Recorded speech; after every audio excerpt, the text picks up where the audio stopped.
Yo quiero que una vez más abramos nuestras Biblias en Segunda de Crónicas, el último capítulo es el 36, y veamos esta vida en secuencia de este hombre.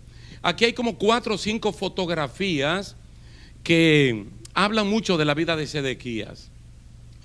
Y es un personaje al cual uno debe prestarle muchísima atención en este tiempo, porque el hombre intencionalmente, a propósito, obstinó su corazón, lo endureció para no obedecer el mensaje que Dios, con buenas intenciones, le estaba enviando a través del profeta Jeremías. Esto se puede dar en cualquier persona. Incluso hay una obstinación natural que se da en los niños que tienen como 2 años y medio más o menos, dicen los psicólogos, y como que dura 1 año, que cuando el niño está afirmando su yo y el niño dice muchos no, y entonces con la actitud de los padres los niños pueden ser flexibilizados y entender, y su gritería, porque hablan mediante esa expresión emotiva. A veces el no te lo dicen largamente, ¿no? Y con todas sus energías. El niñito obstinado en eso. Eso es algo natural, eso no es malo, es un proceso que si papá y mamá no lo corrigen, entonces se pone dañino. Entonces siempre la corrección, para que el niño aprenda que esa no es la manera de pedir las cosas. Ese poder del llanto que tienen, poco a poco uno lo va aplacando. Pero peligroso es esto en la juventud, en los adolescentes, y peor en los adultos. Porque vamos a ver que aquí se da la edad en la cual esta persona comenzó a asumir sus responsabilidades y no lo estaba haciendo bien. De 21 años era Sedequías cuando comenzó a reinar, y 11 años reinó en Jerusalén, la capital de Israel. E hizo lo malo ante los ojos de Jehová su Dios, y no se humilló delante del profeta Jeremías, que le hablaba de parte de Jehová. Se rebeló a sí mismo contra Nabucodonosor, al cual había jurado por Dios, y endureció su cerviz y obstinó su corazón para no volverse a Jehová, el Dios de Israel. También todos los principales sacerdotes y el pueblo aumentaron la iniquidad, siguiendo todas las abominaciones de las naciones y contaminando la casa de Jehová, la cual él había santificado en Jerusalén. Y Jehová, el Dios de sus padres, envió constantemente palabra a ellos por medio de sus mensajeros, porque él tenía misericordia de su pueblo y de su habitación. Mas ellos hacían escarnio de los mensajeros de Dios y menospreciaban sus palabras, burlándose de sus profetas, hasta que subió la ira de Jehová contra su pueblo y no hubo ya remedio para Sedequías ni para ellos tampoco. Ustedes ven que rápidamente uno puede ver como 4 fotografías en la vida de esta persona, y comienza siempre con ese momento estelar de un cumpleaños, del nacimiento, de la graduación de primaria, de kinder, de lo que sea. 21 años tenía cuando asciende al poder. Una persona que su papá también había sido rey. Entonces, muerto el papá, asume él. Entonces, cuando él asume, él comienza a hacer la cosa mal hecha. Y yo pienso, hermano, que el hombre y la mujer, sea adulto o joven, que comienza a hacer algo malo y alguien lo corrige, es un dichoso. Es una persona dichosa en el hogar, en la escuela, en el trabajo, en la iglesia, que está cometiendo una falta y alguien le dice eso está mal. Por ejemplo, la policía suele decirle a uno, cuando uno comete algo mal, que está mal, pero con un ticket. Por ejemplo, en el manejo. Y a veces le preguntan a qué velocidad tú venías, para que a ver si es sincero con él. No como el que mide con el radar. Yo venía a 80, él dice, bueno, aquí es a 60. No lo vuelvo a hacer, mi hijo, muchas gracias, señor, pero ahí tiene ese ticket. Entonces, esa cosa donde hay régimen de leyes al cual la persona se tiene que sujetar, como que en muchos casos baja los índices de violaciones porque hay que pagar por eso, y a veces también el seguro del carro también puede aumentar. Entonces, como uno no quiere eso, uno se lleva del consejo, obedece las leyes y se evita esos problemas. Entonces él comienza a gobernar y él lo comenzó a hacer mal.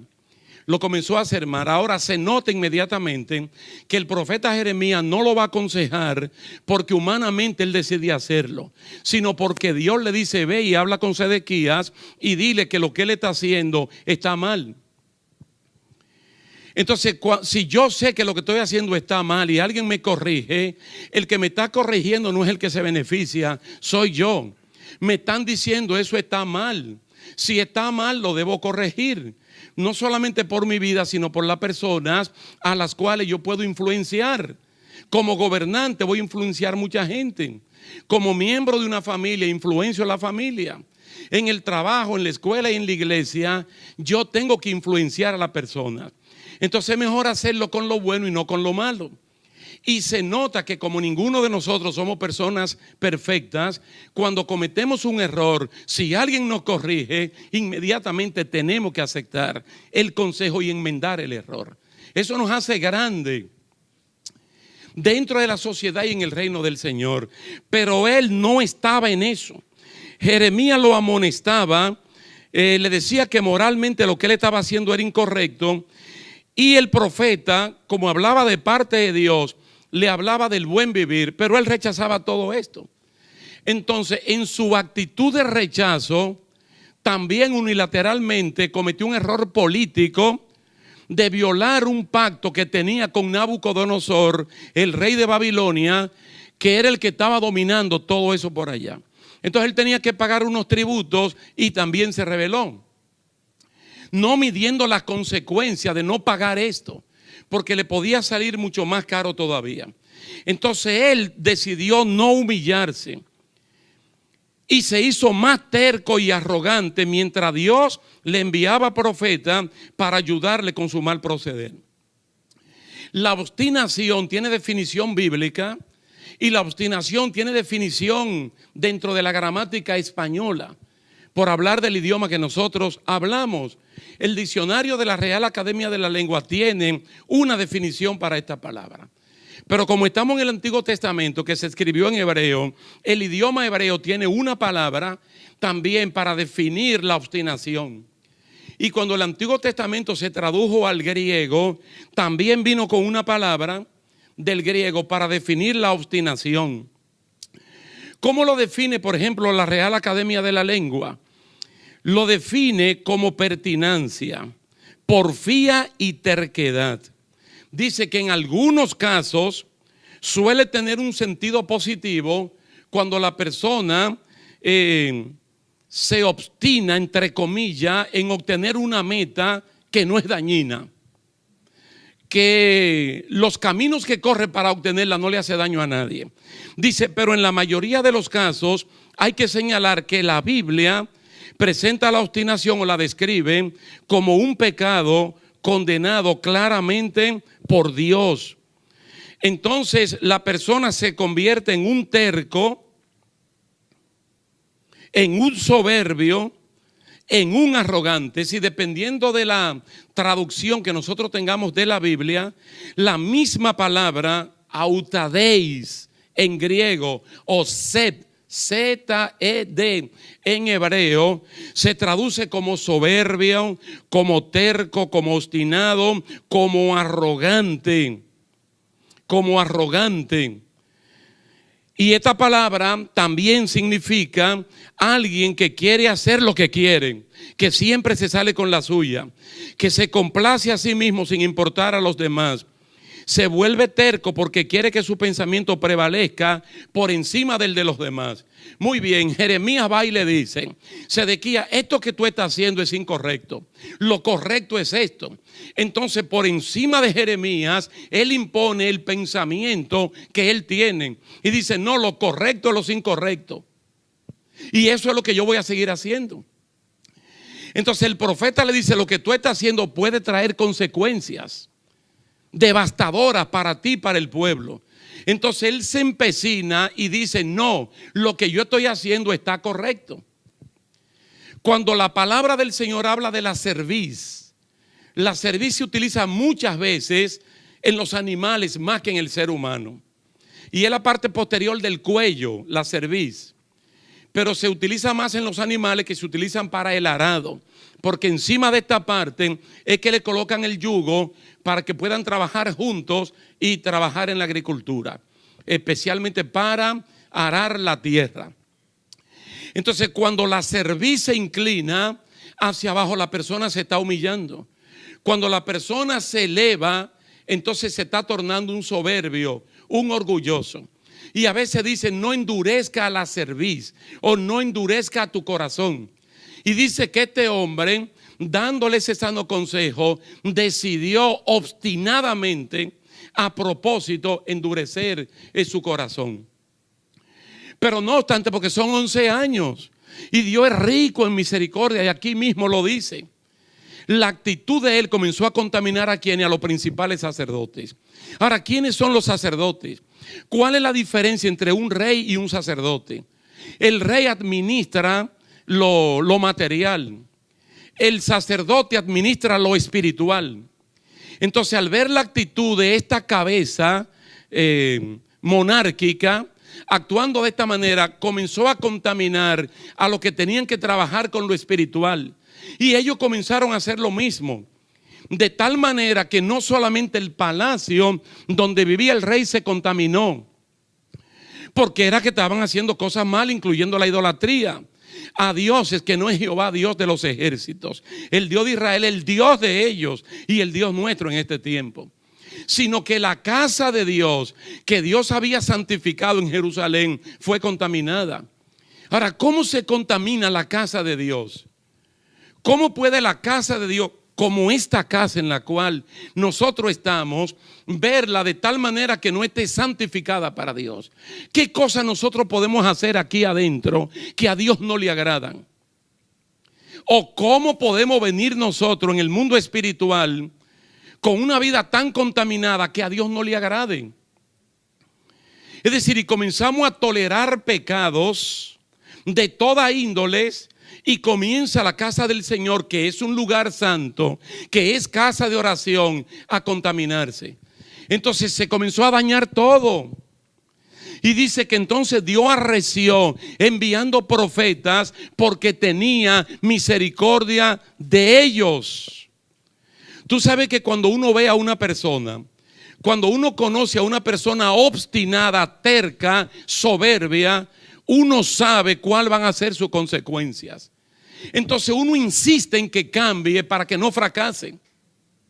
Y si eso somos nosotros con un hijo, con un pariente, con un hermano de la iglesia, con un vecino, con un compañero de estudio, de trabajo, ¿qué no será Dios? Que ha mostrado un amor tan grande para con nosotros que no quiere que nadie se pierda. Ustedes saben por qué la venida de Jesucristo no ha ocurrido. Por ejemplo, hoy mismo, a la fecha de hoy, dice el apóstol Pedro en la segunda carta, en el capítulo 3, dice, porque Dios es paciente con la gente que todavía no lo conocen. Dice, no es que Dios retarda sus promesas, no es que Dios es olvidadizo. Dice, es que Dios es misericordioso. Es que Dios no quiere que nadie se pierda. Él dice que quiere que todo el mundo proceda al arrepentimiento. Y el Señor le está dando tiempo para que la persona cambie. Pero no solamente le da tiempo, le envía mensajeros. ¿Sabe? Hoy domingo, por poner un día, hay millones de iglesias abiertas. Hay millones de predicadores predicando la palabra de Dios. Solamente en Canadá, que es un país territorialmente grande, pero con poca gente, porque aquí no llegamos a 40 millones de habitantes. En el segundo país más grande del mundo, hay miles y miles de iglesias a diferentes horarios que se abren para que el nombre de Cristo sea exaltado, glorificado y su palabra sea predicada. Y si ahora mismo hiciéramos las estadísticas de cuántos inconversos están en la iglesia, son muy pocos. La inmensa mayoría, por no decir el 99% de los que estamos en las iglesias ya somos cristianos. Y nos estamos retroalimentando nosotros mismos, porque hay un hombre interior que necesita el ser alimentado, pero todos los perdidos, la mayoría, están fuera de este lugar. Y nosotros sabemos para dónde ellos van si no se arrepienten de sus pecados. Entonces, cual Jeremías, tenemos que insistir para que no se pierdan. Porque no es que le está dando tiempo, es que le está enviando mensajeros. Siempre y cuando el mensajero va y predica. Siempre y cuando el mensajero le dice a esa vecina de Bernardo, que aunque originalmente dice, yo no soy de iglesia, yo no soy esto no se trata de iglesia ni de religión. Esto se trata de algo personal con el Señor Jesucristo. Y tú y yo somos portadores de esa gracia para decirle a los Sedequías de ahora que ese corazón tiene que cambiar. Y estar allí insistiendo. Porque es que nosotros sabemos, hermanos, lo que hay. Mira, la palabra del Señor tiene varios registros de envíos de misioneros.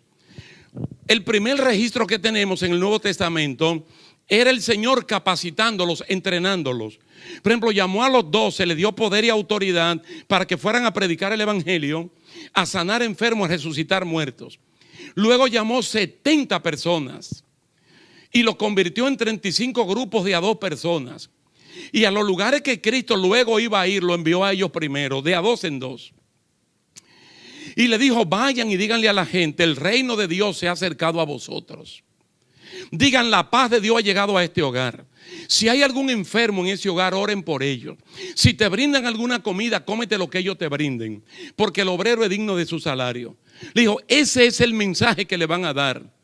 Y luego le dijo algo a ellos que ellos no se lo tienen que decir al impío, pero es para que el salvado, el redimido, sepa lo urgente de la predicación del evangelio. Y entonces le dijo el castigo de aquel que rechaza. Él dice, a ustedes le estoy diciendo para dónde va el que se va a perder. Para que ustedes que ya tienen conciencia no se cansen de orar, no se cansen de predicar, no se cansen de hacer la obra evangelística, sea por la oración o sea personalmente hablándole a la persona. Entonces los 70 salieron. Entonces ellos salieron con algo en la mente. Si yo no le predico a esta persona y esta persona se muere sin Cristo, se va a ir directamente al infierno, cuando yo tuve la oportunidad de evitar ese destino. Por eso dice que todos obedecieron y cuando hicieron el trabajo volvieron donde Cristo a dar el resumen, a dar el reporte de su trabajo. Y venían que daban brincos de gozo y de alegría, porque le dijeron a Cristo, hasta los demonios en tu nombre se sujetan. Y Cristo le dijo, hay un gozo más grande que el de reprender demonios, que es el gozo de la salvación. Hermano, mira, no hay una cosa que le dé más gusto, más placer a un cristiano que ganarse un alma para Cristo. Saber que tú caminaste con alguien hasta Jesucristo, eso vale más que el gozo más grande que tú puedas disfrutar en este planeta. Y aquí hay muchas cosas que dan gozo y alegría, pero el tú saber que te ganaste un alma para Cristo, que le hablaste de Cristo, que tu fe hiciste tu fe de otro también, porque la compartiste con esta persona. Entonces esa es la insistencia del Señor con el soberbio, con el terco, con el obstinado, con el arrogante, como este hombre. Porque la actitud de él ya va dañando, dice, los principales sacerdotes, pero también dice el pueblo. Es decir, se comenzó a dañar todo el mundo por la actitud de un hombre. Y ya no solamente estaban haciendo lo malo, dice, burlándose de las personas que le llevaban el evangelio, de la persona que le llevaban el consejo, y comenzaron a aumentar en su iniquidad. Y el Señor dice que seguía insistiendo porque Él le amaba.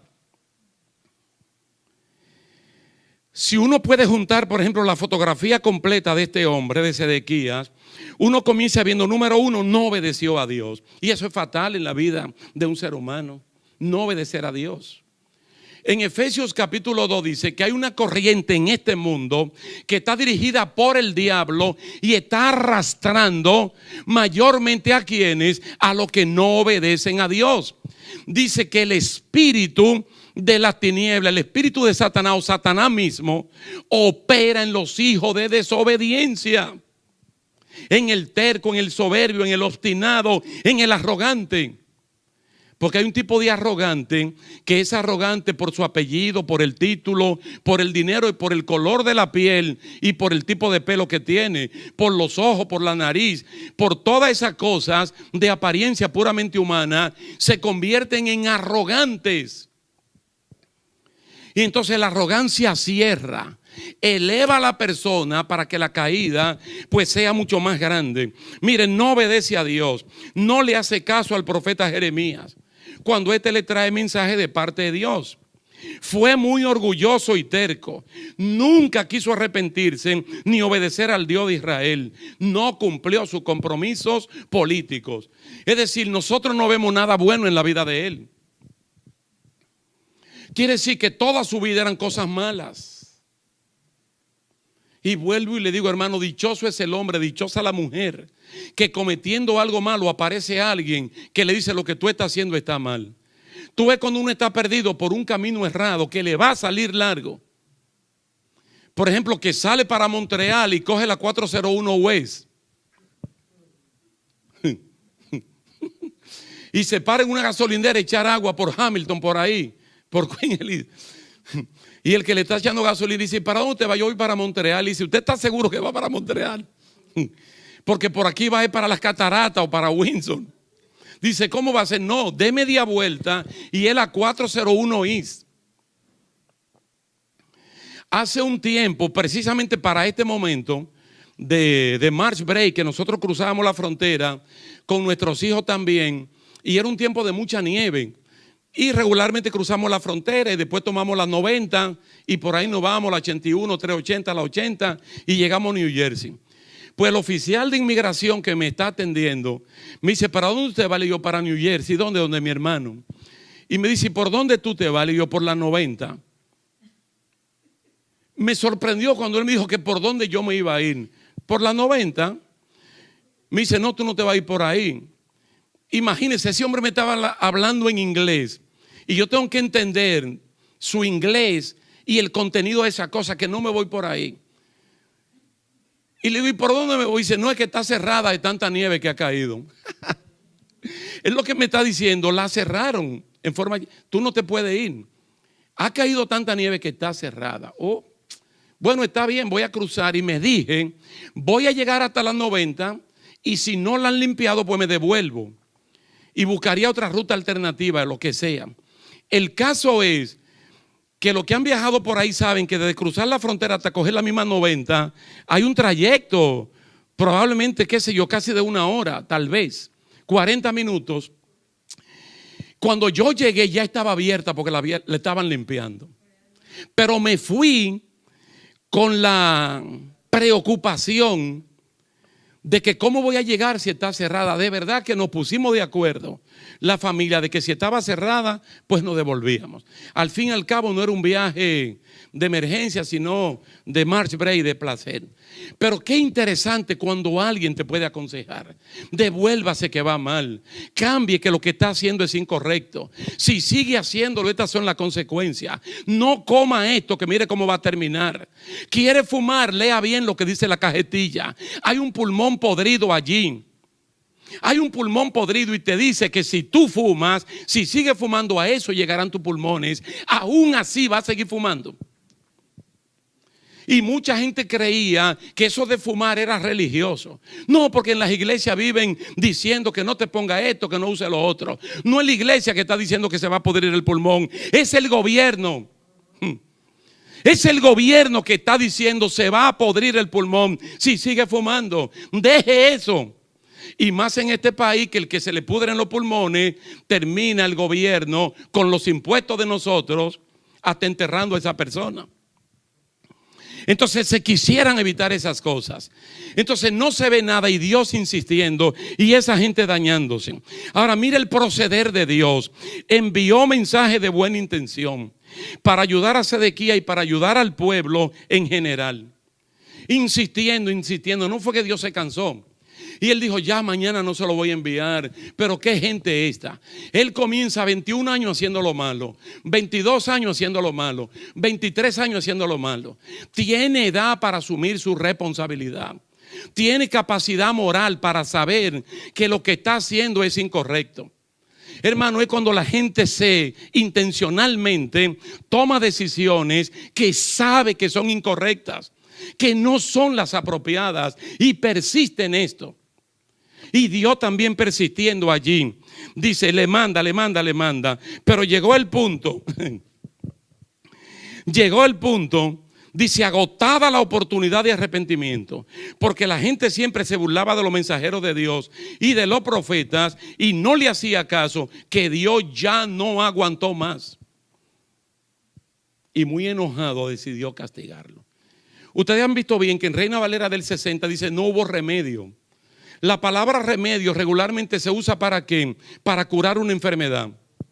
Un remedio casero, un remedio químico, médico, farmacéutico, lo que sea.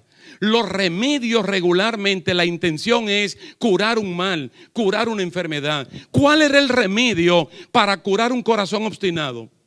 La palabra de Dios. Ahí en su boletín, en el devocional semanal, hay un pasaje en Hebreos capítulo 3, donde 2 veces se dice lo mismo, en Hebreos 4 también.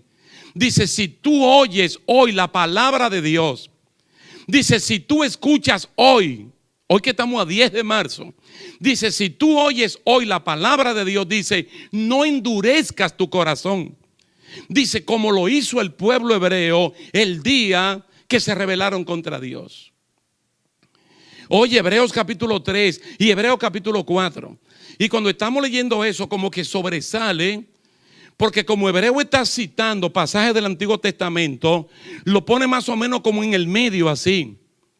Dice, el Espíritu dice, si oyeres hoy su voz, no endurezcáis vuestro corazón, como lo hicieron aquellos que fracasaron. Entonces, ¿cómo se puede quitar la obstinación? ¿Cómo puede uno librarse de la terquedad, del orgullo, de este tipo de cosas? Dice, recibiendo la palabra del Señor con mansedumbre, bajando el cuello, no endureciendo la parte posterior del cuello, humillándonos ante Dios. Hermano, pero no es que una cosa aérea que me está pasando por aquí o por aquí. Es que el mensaje de Dios ataca directamente la mente del oyente. Dice que la palabra de Dios escudriña la mente del oyente. ¿Sabe que solamente Dios puede escudriñar tu mente? Esos mentalistas e ilusionistas y magos e instrumentos del mismo diablo no pueden, hermanos. Son trabajo demoníaco lo que hacen. Pero nadie del que está aquí puede saber lo que tú estás pensando ahora mismo.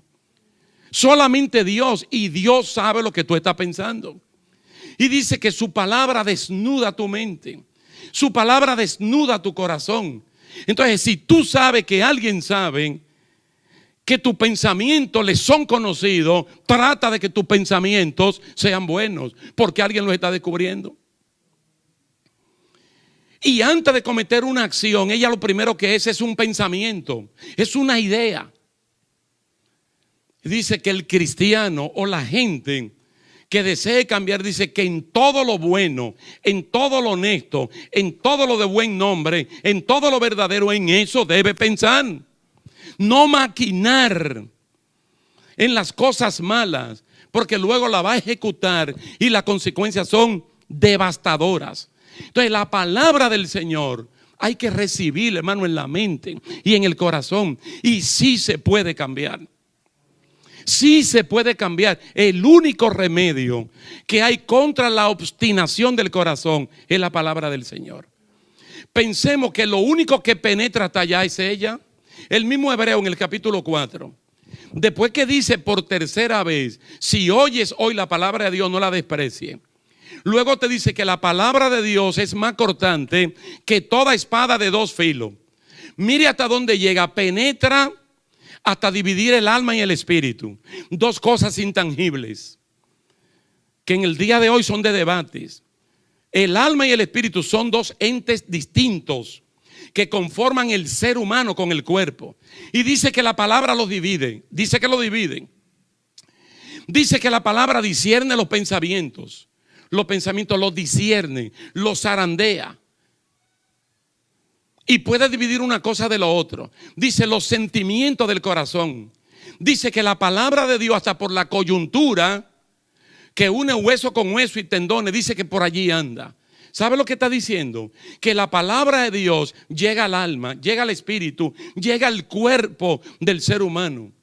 Pero ¿qué estaba haciendo Sedequías y su grupo? No solamente la rechazaban, sino que se burlaban de los mensajeros, que era burlarse de Dios. Ustedes no vieron que el primer versículo, cuando Jeremías se menciona, dice que de parte de Dios le hablaba. Porque hay profetas que hablan de parte de ellos, y hay siervos de Dios que hablan de parte de Dios. Por ejemplo, Sedequías está aquí donde yo estoy, y probablemente Jeremías está allá en el cuarto de sonido. Y Sedequías, que soy yo haciendo lo mal hecho, el Señor le dice a Jeremías: Sedequías está haciendo lo mal hecho. Él está haciendo esto y lo otro. Ve y dile que yo sé que lo que está haciendo está mal, que se arrepienta, que cambie por el bien de él, que lo voy a bendecir, lo voy a prosperar, va a vivir largos años y también durará más en el reinado. Sedequías, con todo respeto, vengo a decirle algo de parte de Dios. Tú sabes que hay mensajeros, entonces la gente va a valorar a veces el mensaje dependiendo de quién que me lo está mandando a decir. Tú ves que para una gente tal vez humilde, sencillo, no tienen tiempo, pero le dice el alcalde John Tory, le manda a decir algo así: pase por aquí, venga. Mira que el premier de la provincia le mandó esto. Salgan todos que me van a hablar del premier. Mira que yo estaba en Inglaterra y me encontré con la reina y le mandó un mensaje. Entonces le dice: de parte de Dios vengo a decirle lo siguiente. Lo que usted está haciendo está mal, dice Dios. Y él le dice que se arrepienta. ¿Qué es el arrepentimiento? Hermano, es un cambio doloroso porque uno sabe que lo que está haciendo está mal. Entonces el arrepentimiento te hace girar solamente 180 grados a tu proceder. Que tú debes sentir que lo que está haciendo, Dios te está diciendo está mal. Ahora, ¿qué es lo que Jeremías trae? La palabra de Dios. La que penetra, mira, la que se oye adentro. Hermano, que hace eco. Dios tiene la conciencia en el ser humano. De todo lo que Dios hizo, el único que tiene conciencia es el ser humano. Y la conciencia o te va a acusar de que lo que está haciendo está mal, o te va a excusar delante de Dios de que lo que tú estás haciendo está correcto. Dios usa todo eso porque Él no quiere que la gente se pierda. Entonces este hombre lo que hace: no, váyase de aquí, yo no quiero prestarle atención a esas cosas. Y siguió haciendo y haciendo y haciendo. Y el Señor lo enviaba de nuevo, y enviaba a otros, y enviaba a otros, pero seguía exactamente en lo mismo. Hermano, Dios ama a todo el mundo. La diferencia las hacemos nosotros. Del cielo para la tierra Dios no ve raza, Dios no ve religiones, Dios no ve nacionalidades, Dios ve gente, Dios ve personas, Dios ve seres humanos. Pero Dios está viendo hacia dónde van. Y Dios no quisiera que vayan al infierno, al lago de fuego, que se pierdan para siempre. Y por eso está insistiendo con el ser humano. Y no es que Dios a la fuerza lo va a obligar, es por la palabra. Por la palabra solamente. Mire lo que le pasó a un rey extraordinario. Del libro de Daniel lo menciona. Y lo menciona aquí, segunda de Crónica también, Nabucodonosor. Daniel y Jeremías son del mismo tiempo. Uno se quedó en Israel y el otro se fue para Babilonia. Allá este tipo que tiene un sueño que no lo puede entender, Daniel, Dios lo usó para que le interpretara el sueño. Entonces le dijo: mira, rey, lo que tú viste en el sueño fue esto y lo otro, y su significado es este. Ahora yo, como tu amigo, te recomiendo que te arrepientas de tu pecado. Que te arrepientas de tu pecado, que cambie antes que sea demasiado tarde. Hermano, no es fácil decirle a un rey como Nabucodonosor, como Sedequías: tú te tienes que arrepentir, tú tienes que cambiar, porque lo que está haciendo está tan mal hecho que te va a hacer un daño enorme al fin de tu carrera. Daniel no se quedó con te digo el sueño y te digo la interpretación. También le dio un consejo de parte de Dios: arrepiéntete. El hombre no se arrepintió en ese momento, pasó por un proceso. Luego del proceso reconoció que el que gobierna y que el que manda en el cielo y en la tierra es Dios. Y que al ser humano no le conviene llevarle la contraria a Dios. Dice: ahora entiendo que Dios es el que gobierna. Y el capítulo 4 del libro de Daniel, que está escrito en arameo, es el testimonio de Nabucodonosor. Del hombre arrepentido, convertido y entregado a la adoración del único y verdadero Dios. Y así terminó sus años, así terminó sus días. Pero aquí está diciendo, hermano, lo que uno no quisiera oír de un médico ante una enfermedad. Cuando el médico se cruza de brazos y dice: ni yo ni la ciencia podemos, no hay remedio para este problema, no hemos llegado a la solución de lo que tú tienes. Tú sabes que Dios le diga a una persona: no hay remedio para ti. Cuando Dios dice eso, fue que Dios agotó todo lo que podía hacer para salvar a una gente.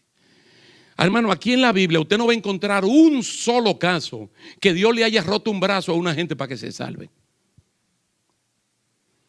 No hay un solo caso que Dios le ponga un revólver en la sien y le diga: te mato o te arrepientes. Siempre es el mensaje para confrontar la vida de la persona con lo que Dios le está diciendo. Wow, qué bueno, hermano, cuando uno puede escuchar el consejo. Cuando uno puede escuchar a aquel que se acerca a ti sin ninguna intención que no sea tu buen vivir, para que tú cambies, para que si está en el suelo desanimado, dice: levanta tu mano al cielo, ponle aceite a tu rodilla y actívala. No importa lo que tú estés pasando, eso no será permanente. Tú estás pasando un momento leve, pero en ese momento tu fe está siendo probada. Tú no dijiste que era cristiano. Tú no dijiste que Jesucristo era tu Salvador. Entonces dale chance a Dios que pruebe lo que tú estás diciendo. Y ninguna prueba es con un pavo asado, ni con un kingfish que vaya de aquí a allá. La prueba es con aflicciones, con ausencias, con desiertos, con soledad, con abandono.